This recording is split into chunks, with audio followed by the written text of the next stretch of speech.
l'honneur pour présenter notre projet Pollution, réalisé par le Mejremira Halwin Nisrin Lajil Nurdin.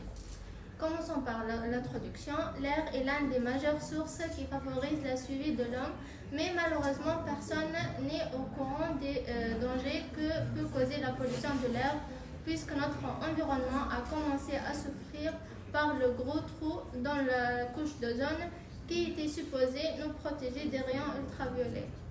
Quelles sont les causes de la pollution de l'air? Les différents polluants présentant dans l'air, c'est premièrement le dioxyde d'azote, le dioxyde de soufre, monoxyde de carbone, le monoxyde de carbone, l'ozone et les particules fines. Les origines de la pollution d'air, on remarque que le pourcentage plus élevé, c'est de l'industrie, c'est 52%, 27% vient de transport, 8% vient de produits commerciaux et de consommation, 1% de chauffage commercial et résidentiel, 10% de l'agriculture et 2% autres. Comment quantifier la pollution d'air? Notre indice de qualité de l'air est calculé sur la base des moyennes de taux de concentration des polluants mesurés sur une heure complète, 8 heures complètes ou une journée complète. La qualité d'air, elle est bonne si elle est comprise entre 0 et 50.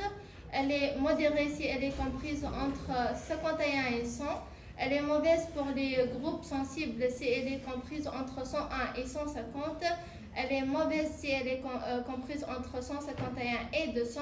Elle est très mauvaise si elle est comprise entre 201 et 300. Elle est dangereuse si elle est comprise entre 301 et 500. Quels sont les effets de la pollution? Les effets de la pollution sur la santé, par exemple l'ammoniac, il cause l'exposition à de très fortes concentrations, provoque des irritations, voire des brûlures oculaires et respiratoires. Le dioxyde de soufre, irritation des voies respiratoires, tout gène respiratoire, asthme et tout. Dans cette image, on peut observer que les morts à cause de la pollution d'air, elle est plus focalisée dans l'Afrique et l'Asie, le sud de l'Asie. Et notre indice à calculer, c'est la qualité d'air. Il est plus grave dans le sud d'Asie, dans l'Europe. Et elle est très bonne dans l'Amérique du Nord. La bonne question à poser, c'est comment réduire la pollution pour améliorer la qualité d'air dans les zones qui souffrent gravement de la pollution atmosphérique. Comment améliorer la qualité d'air?